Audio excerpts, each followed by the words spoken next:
Hi, everyone. Thank you for joining. We'll give everyone another minute or two just to quickly trickle in, and I can set the scene a little bit in the meantime. So today's topic, super excited to get into this. We'll cover everything from ASO to app growth and what's next after WWDC 2026. So if for everyone here so far, I'd say a couple of quick things.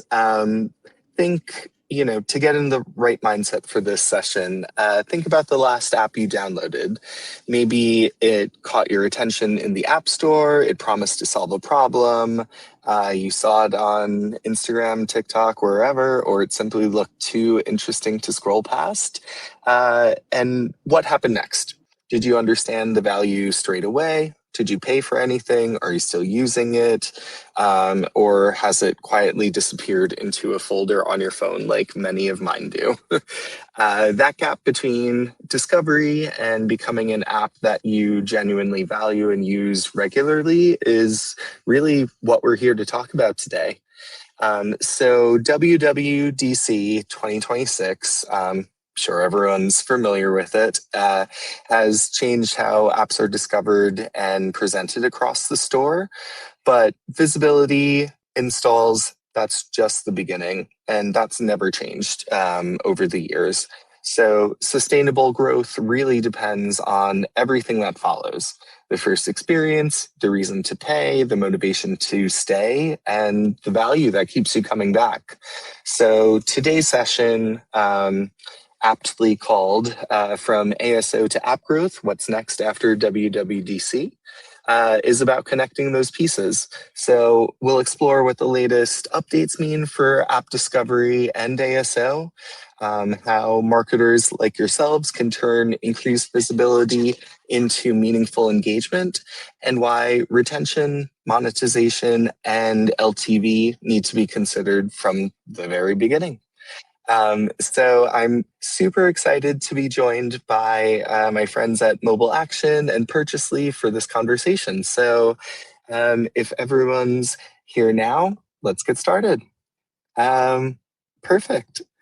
So just a couple of quick housekeeping items. Oops.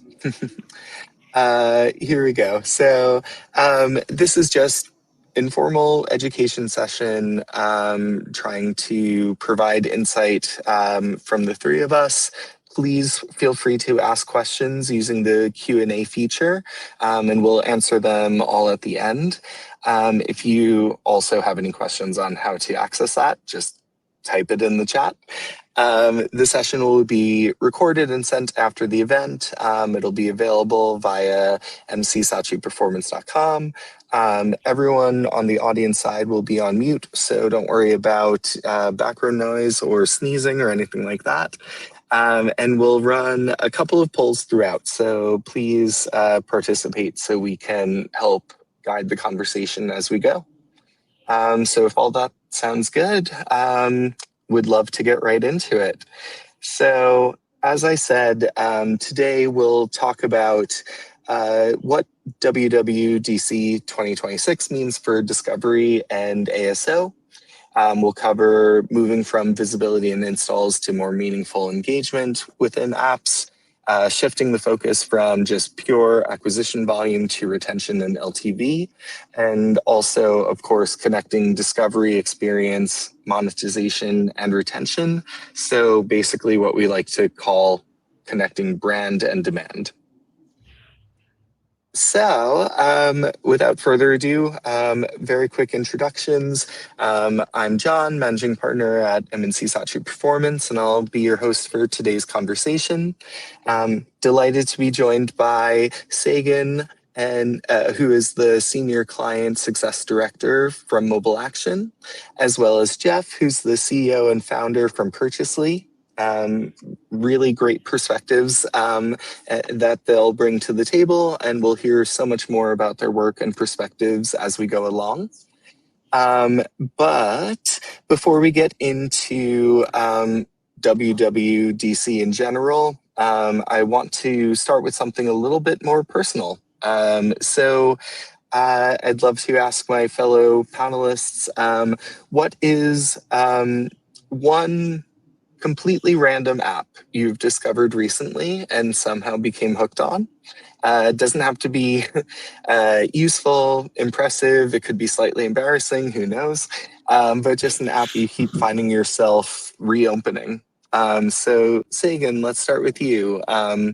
What's the app? How did you discover it? What keeps you coming back? Thanks, Jonathan, and thanks for having me today. I think it's a fun question to think back on, but for me, what first comes to mind, it's a game called Coffee Golf, and it's a game designed exactly as the name it's given. It's designed for you with the idea for you to play in the morning while you're drinking your coffee.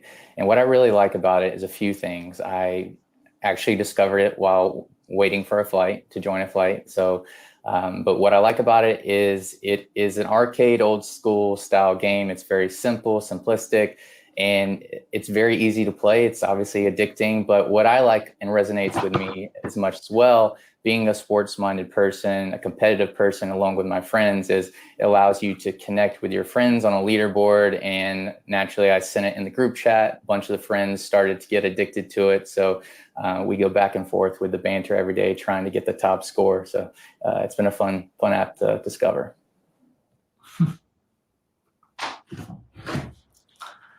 Definitely one we need to download.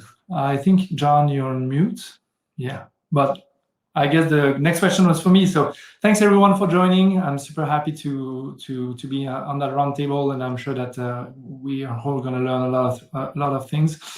For me, this is going to be very personal because 18 years ago, when Apple opened the App Store, the very first version, I was in the beta program. And I released an app called iTimesheet. That was the time where everybody put a name and an I before. And I sold over 100K copies of that. And before it got removed from the store because I couldn't manage the pace of release and updates, etc. And at some point, Apple wiped some old apps. But thanks to GenAI, I could rebuild that app with Apple latest technologies, including all the features I ever wanted to include in that. And in a matter of not seconds or minutes, but a few hours.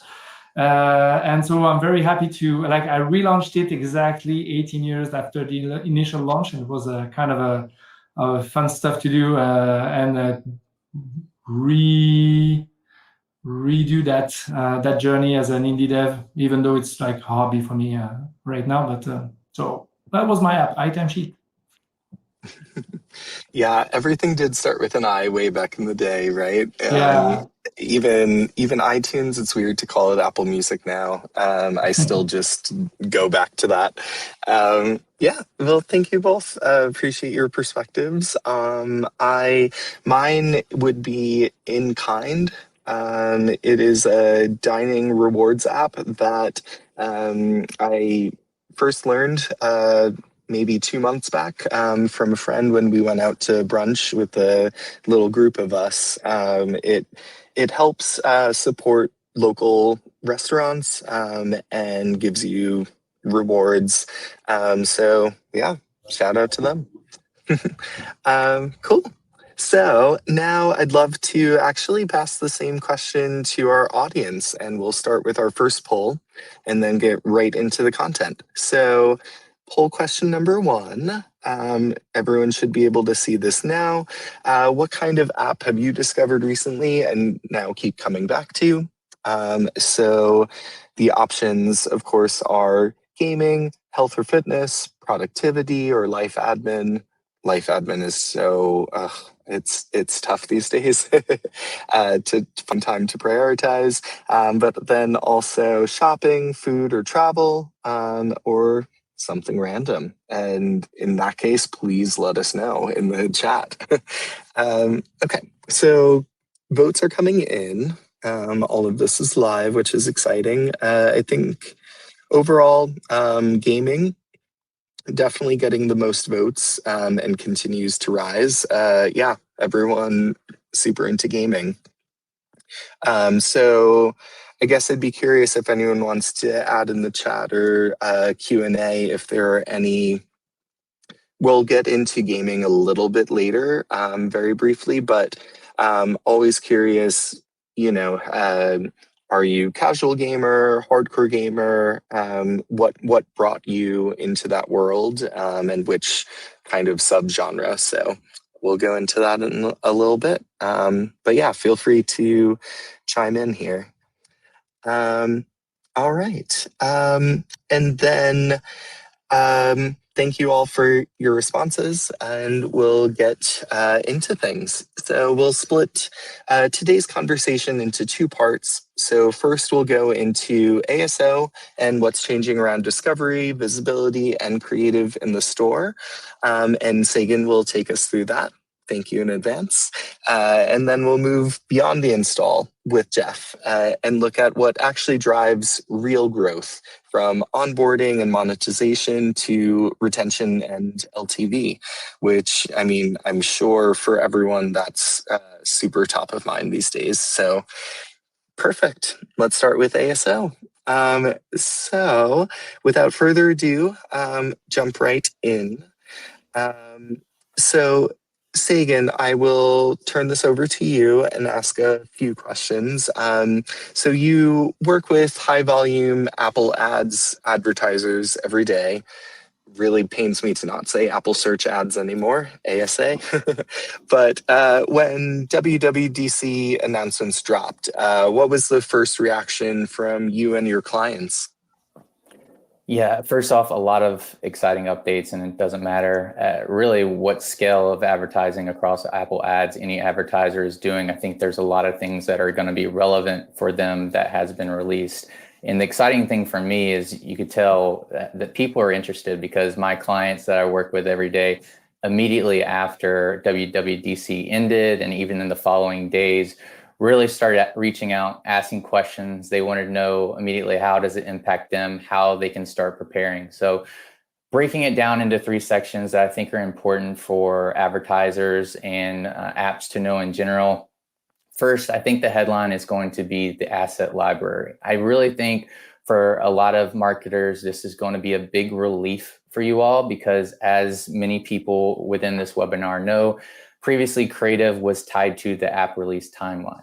And now with the asset library, this will be a feature within App Store Connect where advertisers can upload their creative ahead of time to get it approved. Now, this can be your image, your video, your custom product pages. Think of all of that, along with some of the new creative that was released that we'll talk about later, such as the default product page header. So you can get it approved ahead of time. So no longer waiting for in-app review approvals and kind of stuck in the queue that can happen a time or two. The second is going to be personalized collections. Now, this will be a new feature. It's not going to be tied to any advertising that you're doing. It's going to be based on users' interests, downloads, app activity, where Apple will suggest new opportunities or new apps that might be of interest to them. And I think sort of what I talked about in the first point, new creatives, new opportunities that are coming for apps in general to take advantage of, is going to be scaling, because there will be new creative and more opportunities for you to tie in that creative, a part of that user journey with your app, from the search results apps, Today tab, to the new creative that's showing, to really tie them in together to really resonate with each user. 100%.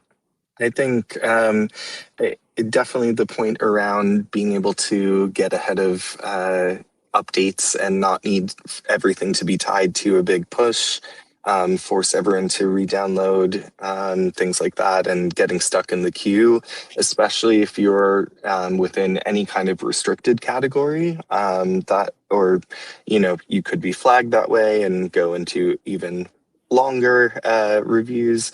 Definitely really crucial. So super excited there. Cool. Then I think to go a little bit further into these topics, so we'll start with asset library in action. Want to go into this a little bit further. Sagan, if you don't mind going into a bit more detail. Yeah, and Jonathan, you and I both kind of just touched on the biggest thing, is how it is separate from the app review timeline. So The biggest thing to emphasize is once those, and this is coming in the fall, it's not released yet, is once those creatives are uploaded and approved, you can schedule those, time those up for whenever the release is going to be. So it could be a seasonal, a tentpole event that you're focusing on with your app. Holiday season is quickly approaching, of course, be here before we know it.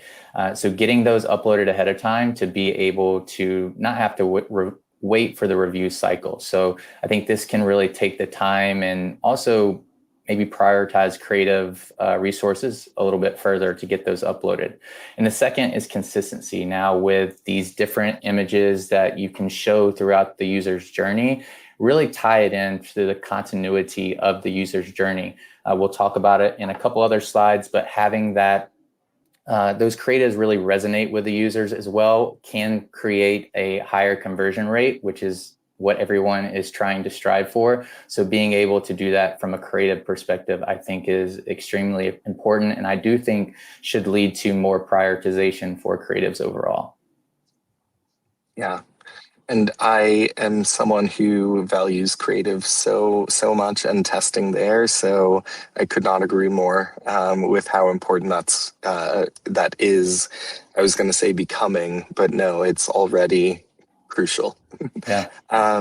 So to actually a perfect segue into creative and holiday, two very big topics, and exactly to your point, holiday season will be here before you know it. Everyone's already going back to school right now as we speak, and everyone's also thinking about their shopping list for holidays, things like that.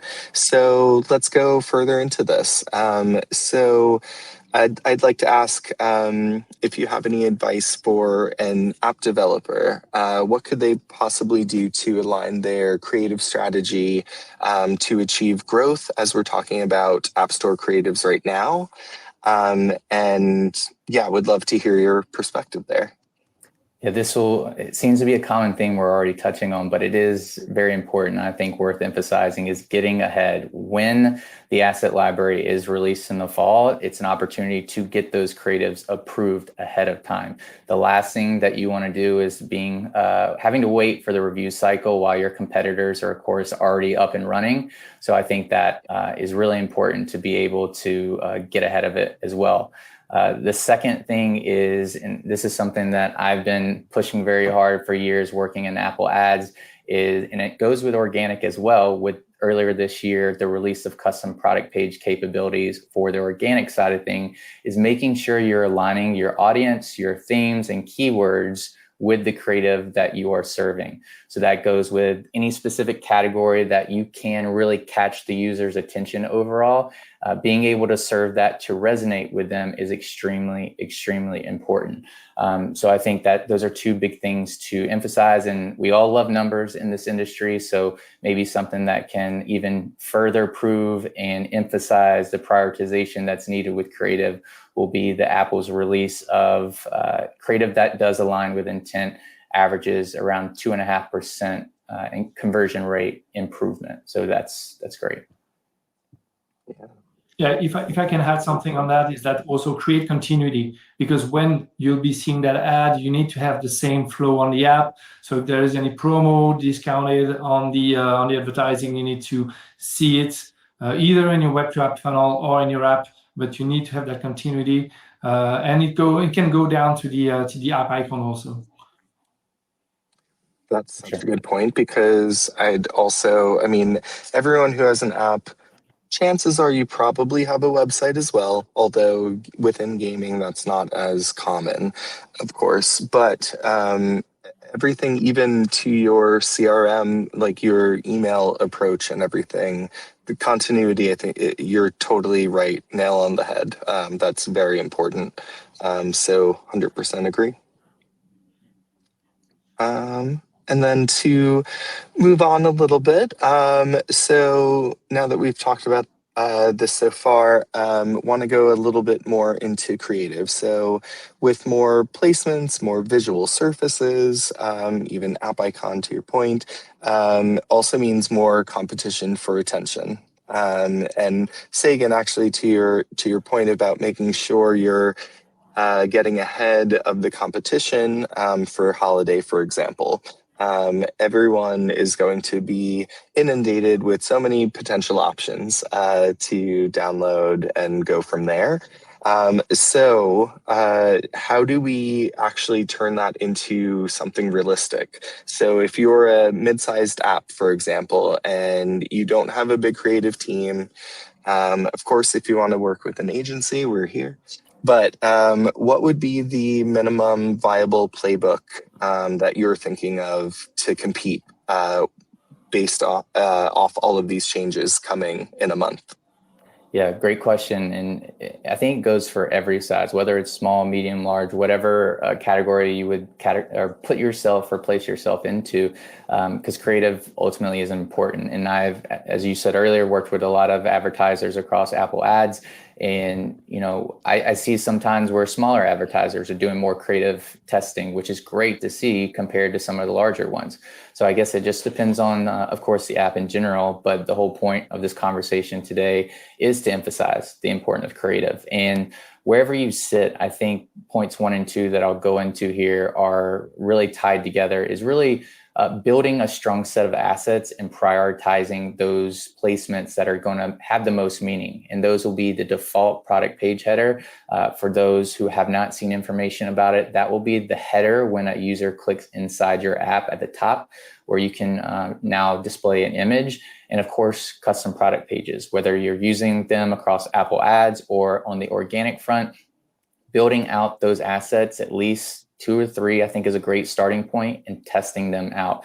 And because you can test them out across Apple Ads in general too, you can get real live learning and data from those and figure out what is resonating with those users and how you can potentially build off from there. With MobileAction, one of the things that I will pitch from my side of things is we have some really great functionalities and tools that help advertisers exactly with this. First is our custom product page A/B testing. So across Apple Ads, you can test up to 4 creatives through a specific keyword list of themes across your ad groups to get that real live data. And even if it's only for 7 days, you immediately get to see how it is impacting not only your Apple conversion rates, but also your MMP metrics as well. Those KPIs that are absolutely mattering the most, that are driving your business decisions.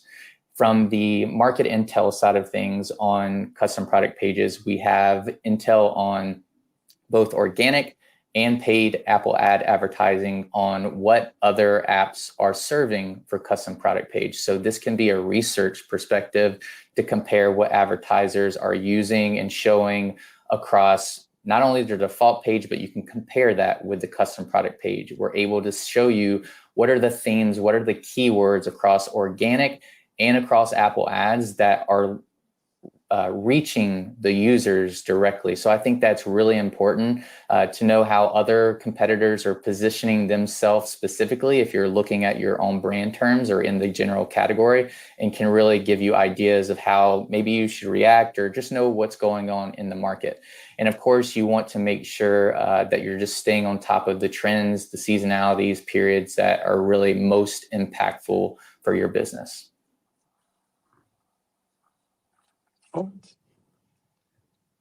And then to wrap up our conversation more so on the ASO side, I do want to make sure that we leave this part on some very tangible, specific takeaways for the audience. So if an app marketer who happens to be listening to this right now can only do 3 things between now and the end of the year to get ready for this app store, I assume getting ahead of creative would be one of your topics. But what should those top 3 things be? Yeah, definitely getting prepared for the asset library release. As we talked a little bit about holiday, seasonality, tentpole events, you are already, those attendees on the call today, they're already having conversations about this ahead of time. So prioritizing, strategizing, getting that creative built out, so when the fall comes, you can get that uploaded. Again, don't have to wait for the review cycle within that process, and not fall behind in that aspect. The next is, of course, what we were just touching on, is matching the intent, because ultimately this can really lead to more conversions and really overall help your app and improve your organic listing and rankings across the board, which is, of course, extremely important. And the last thing is, of course, using your mobile measurement partner to measure the impact of those conversions down funnel, not only at the top of the funnel, but the ones that matter the most to you and drive your business in full. Awesome. Thank you so much for the insights, Sagan. Really appreciate it. Of course, thanks. Cool. And I see some questions coming in.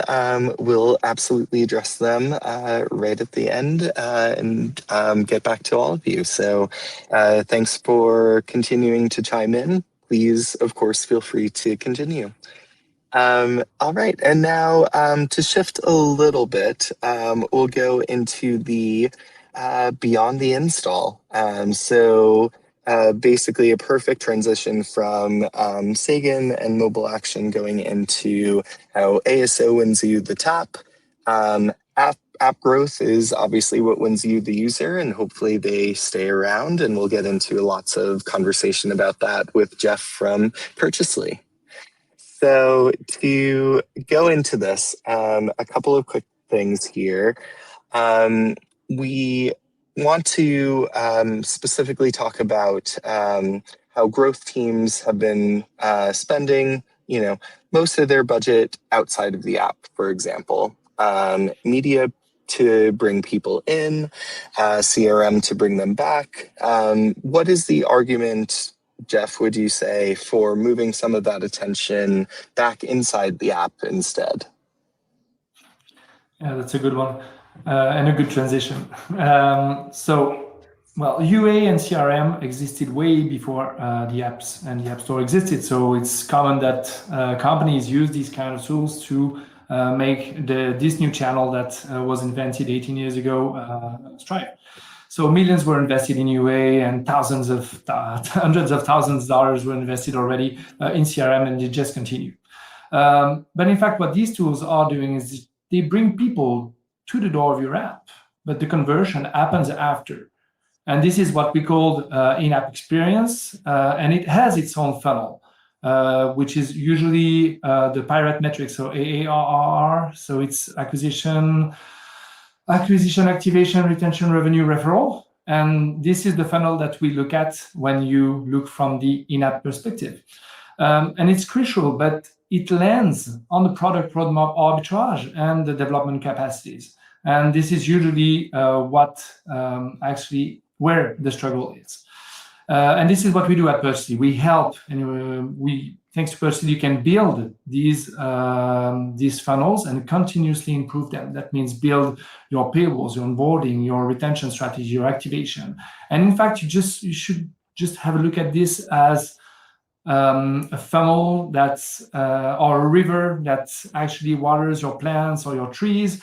And if it stops at some point, they're never going to be watered, and you're going to die. And this is usually stops at the app. When you launch the app, because the continuity between your ad and the expectations of the customers are not fulfilled after that. And after that, so for the customers that actually do that and do it carefully, the results are amazing. From 1.5x to 2.5x more revenues per install. And that actually changed totally your revenue line and also your investment strategy. I love the metaphor, and in typical French fashion, and then you die. Yes, very dramatic, but super helpful. It's very, very true. So very important. Thanks for going through that. Cool. And then to go into the next point, we want to get into a little bit more around the overall consumer journey. So, for example, most teams have, one paywall and treat that screen as their monetization strategy, whether that's an actual payment, a subscription, what have you.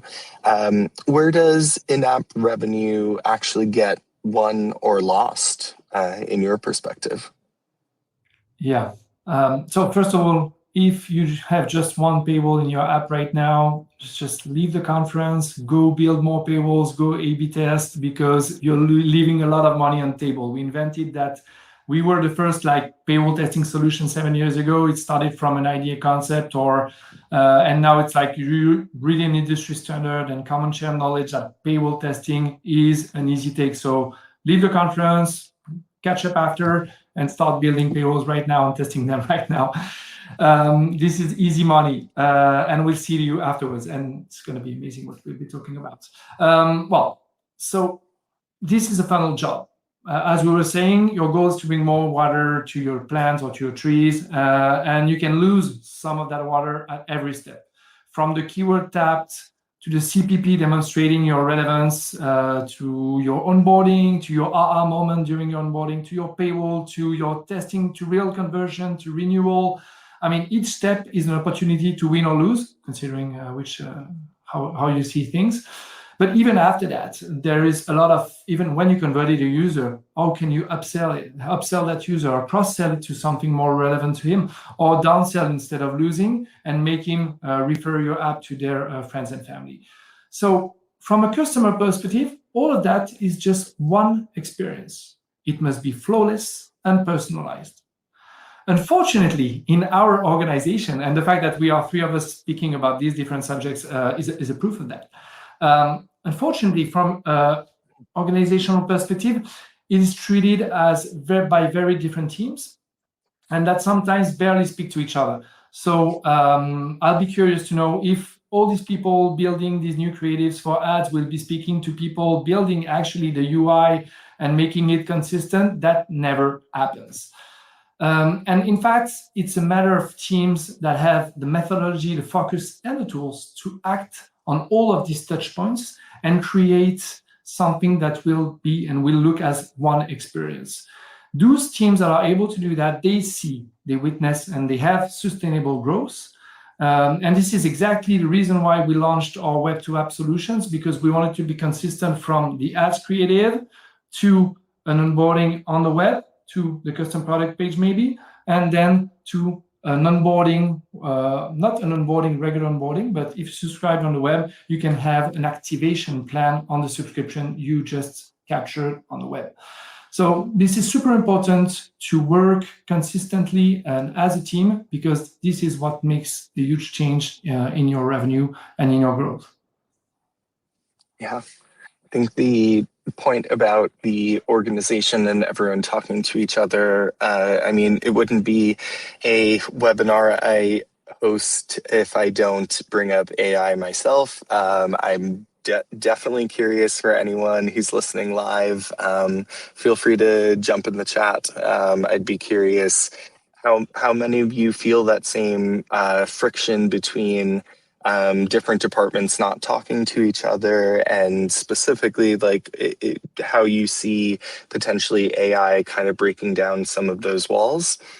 Yeah, it's always top of mind. And I think also the organization disconnects from time to time that naturally do happen, I think is a pretty good transition into the next phase. So as we talk about, not just bringing an install in, that's so many years ago, and we're focusing on LTV, retention metrics, etc.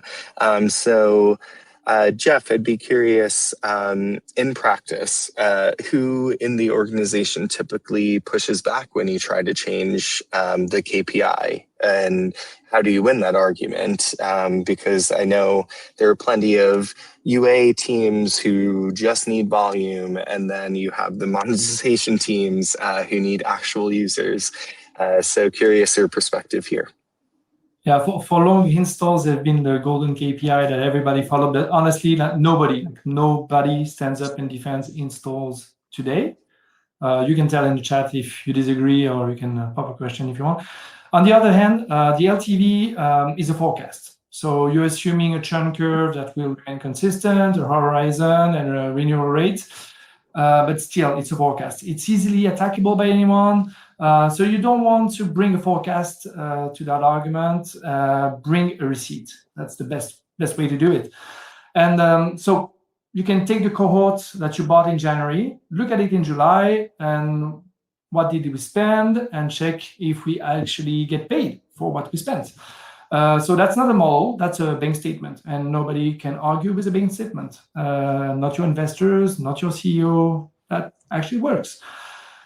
Thing is, you can't bid on a number that arrives in 6 months. So how do? You need to take some decisions now. So the best thing to do is you take your fast proxies, can be G7 revenues, trial conversion, cancellation rate, or even install if you want to stick to install.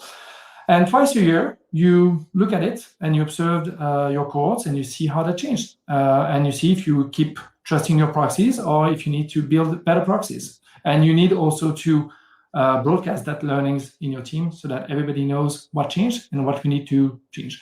For example, it can be ads that cannot be run for under 13-year-old people that might change your shift if you're an education app, for example.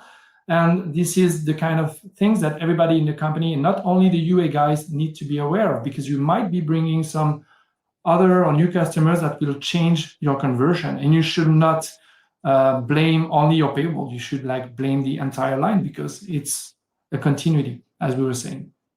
So, and just to wrap up on this, most KPI migration fail because someone tries to replace a weekly metric, for example, with a semi-annual one.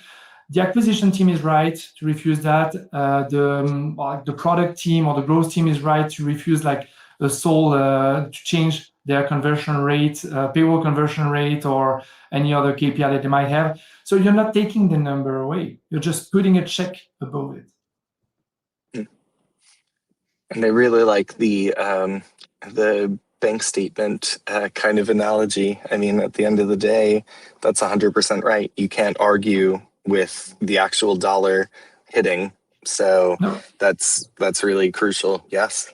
So that basically being the North Star for all teams to rally around. Totally. So if we maybe switch a little bit into trials and the overall subscription model rather than necessarily a specific purchase. One of the stats we've seen, 80% of trial starts happen in the first day after an install. Naturally, that should make sense. You installed the app for a reason. Trial is relatively frictionless. But from your perspective, what does that mean for the first 24 hours? Does that decide everything? Does it just mean that most people who, if the other percentage of people who never start a trial were never going to? And then, of course, there's always I started a trial, turned into a subscription, and then I ended up getting paid, and then or getting charged, excuse me, and then being like, oh no. But yeah, what do you think about those first hours, that first day, 2 days? Yeah, that's the ugly truth. That's awful to say, but most of your users will be deleting your app on the first day. And the numbers you were saying, 82% of trials happen the first day, is true. And the first hours are crucial. And the idea is to build the perceived value before the payroll hits. And for that, the onboarding is your only chance. It's your best chance. But the way you build onboarding today is most likely not the way you should be building onboarding. Onboarding is not a pretty welcome screen or something nice, witnessing the quality of your app. It's a structured sequence with real objectives and outputs. That is even more important than your payroll. These experiences, the payroll, the onboarding, basically serves two purposes. First one, they collect personalized data. People want personalized apps, but if you cannot get the context and the third-party data because of ATT, at some point you need to rebuild them, and onboarding is the place you want to build that. The second one is to signal to the user that the app is built for them. So you need to capture the data to tell them this. And by the time the payroll appears, the user already feels invested because There's going to be a lot of screens before explaining, etc., and ready to commit. If you just need a confirmation of that, look how long paywalls, for anyone in the audience, and curious to hear your thoughts about this, long paywalls are converting super well. The reason why is that long paywalls are horizontalized experience of what an onboarding is verticalized. So you put everything in a long paywall that should be in an onboarding, because you cannot change the onboarding unless you're a user of Purchasely, and this is what we built a year ago. And they answer all of the questions you might have, all the reinsurance factors, all the pricing points, etc., in one screen that should be, in fact, a flawless onboarding. And so 82% is awful, but I have a message of hope for you, John. These onboardings are a chance to change the course of things. During the onboarding, you can capture the authorization to send push, you can capture email, but you also capture the intention and expectations. If all this information goes back to your 100,000 a year CRM, you are able to create more personalized messaging in push or email to make people come back. And then you can make them come back on a re-onboarding that will be contextualized and will try a new approach. So it's kind of a second or third chance. And multiplying these things, being smart about the tools, making people work together, you have the chance to move that 82% to something more balanced. Love that. All right, so there's a little bit of hope. I'd love to pose it to the audience, either live in the chat here and Q&A, or anyone listening later on. If you could, and if you're listening later on, feel free to message any of us, but would love to understand what your onboarding process is like, challenges, any questions you might have. And Jeff definitely brings a really good point about how did you phrase it? Re-onboarding, reboarding, whatever. Re-onboarding. Yes, yeah, I think that's a really good thing to consider. So, it's not just a one and done. How do you make sure all of these other things that you could be doing to maintain or to re-engage people? So I'd love to ask if anyone has any questions, thoughts on that. But in the meantime, we'll be wrapping up soon. Just a couple of final questions. And so I want to go into a little bit more web to app, which Jeff, you were also just speaking about a little bit. Obviously, web to app funnels get talked about as the way around ATT and the economics of that. Jeff, I'm curious your thoughts on what brands should be considering a web to app journey. Should everyone? Should no one? I assume not no one, but who would be wasting their time? Yeah, I have the good, the bad, and the ugly answer for you. So the bad reason to build one. The bad reason to build one. If you're trying to save money on the Apple checkouts and the Apple commission, etc., this most likely just not do it just for that, because between the Stripe, what Stripe or any other PSP, and what does Apple do, there's a gap, like VAT across markets, dealing with frauds, refunds, failed payments, etc. And that is a nightmare that merchant of records can actually help you handle, but they are more expensive than the 2.7% or so that Stripe's taking, for example. And Apple still does an amazing job and a better job with checkout conversion and inventory churn handling. So, it's not as important as you wish, and most likely Apple still is going to win. But the real reason that you can actually, the good reason that you can actually expect is to get your funnel back. You see who arrived, web to app, you see who arrived, from where, what they saw, what they paid, and all in your own data. So on iOS, that has been quite impossible, and you've been guessing that, let's say, since ATT. And it's much, much more valuable than commission savings, because you're going to be able to invest all these millions you put in UA on the channels that actually matter and bring some revenue for you. So that's the real reason. Having said that, who should build one? So if you're spending seriously, so if you're not spending, of course, in acquisition, don't build. If you're seriously spending on paid UA, that's something that you want to do. If someone can decide to buy your product before even trying it, that's something you want to try. Or if you have a strong brand, because you don't need to test Netflix to know that Netflix is great, or you don't need to test, I don't know, Spotify to know that this is what you want to purchase. Okay, so, but if you have a fitness, language learning, dating, and most utility apps, it's a good thing. Like, you can try it, you should try it. The user already knows you, or they already know what they want. They can see that you're legit. And you can sell them a plan on a web page that is more interesting. And your app, in fact, becomes the thing they use and not the thing that convinces them. On the other hand, you're wasting your time if your app needs to be experienced. So that means social media, that means marketplaces or this kind of stuff. Or if you don't buy, if you have a very low ARPU, so average revenue per user, or if you're not spending enough in acquisition, you're losing your time. And maybe at some point, users are going to be like used to purchase in an Instagram ad, but for now, maybe it's not for you. The part that nobody warns you about is usually the end of. So someone pays on your website, on your web to app funnel, and then has to install and has to sign in on the same identity, then arrives on the right page, etc., has to revive the entitlement. So if you're building your web to app funnel yourself, it's really, you have a lot of chances to lose people in that funnel, in that post-payment funnel, which is very critical.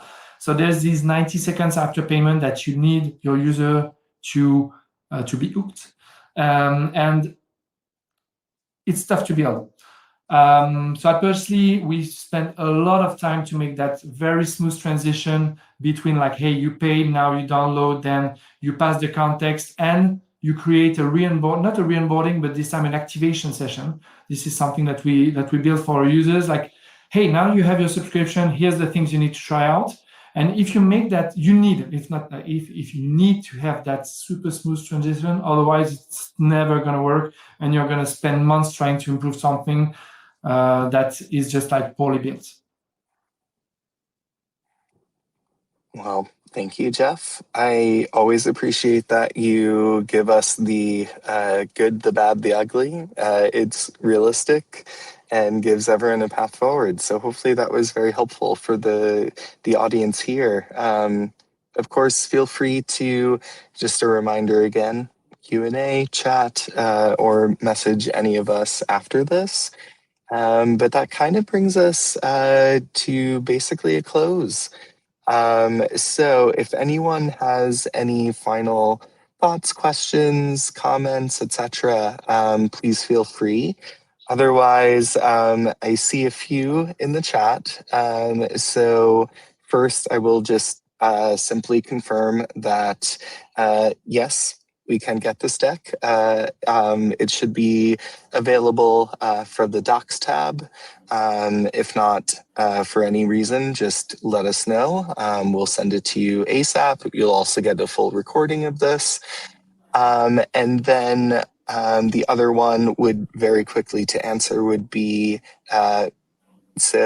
regarding Jeff saying a specific AI to build the app that he was talking about, Claude Code answered. And then, I mean, Jeff, if you do want to add anything to that point, otherwise I can go it's just into... like I dropped my old code in Objective-C and old Swift views, and I asked Claude like, hey, I want you to recreate everything. So Claude Code is amazing for that, but Codex works great also. So whatever you choose, but AI is it's amazing. It's amazing time to be alive, right? Yeah. It is so many thoughts that I will just move on from. It's very exciting, and I think there's a lot of really cool things. It just, yeah, there's so much that we could possibly get into, and I don't want to derail myself. And Jeff, I will give you a quick break since you've been speaking quite a bit, and go over to Sagan. We have, it looks like one question for each of you. Sagan, I'd pass over to you to talk about what's the best advice you could give to a young company trying to get into ASO? And to the person who asked this, I'm wishing you absolutely all the best. Great question. I mean, the important thing is you got to start somewhere, right?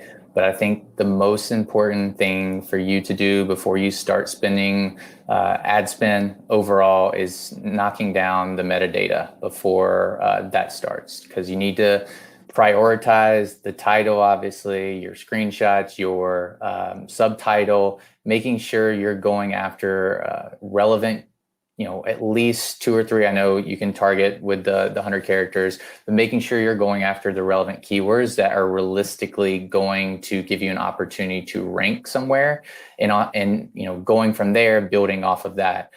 Those winnable keywords that will give you a chance at start will be very important. You have to also consider very popular keywords are going to take some time to rank higher on and reach those users, showing up a little bit higher in the overall organic ranking. But the important thing is starting. And I think a lot of conversations that I have with clients or prospects as well is making sure you are paying attention to the reviews overall, because reviews and retention is very important to the overall rankings as well. So it's important to keep that in mind.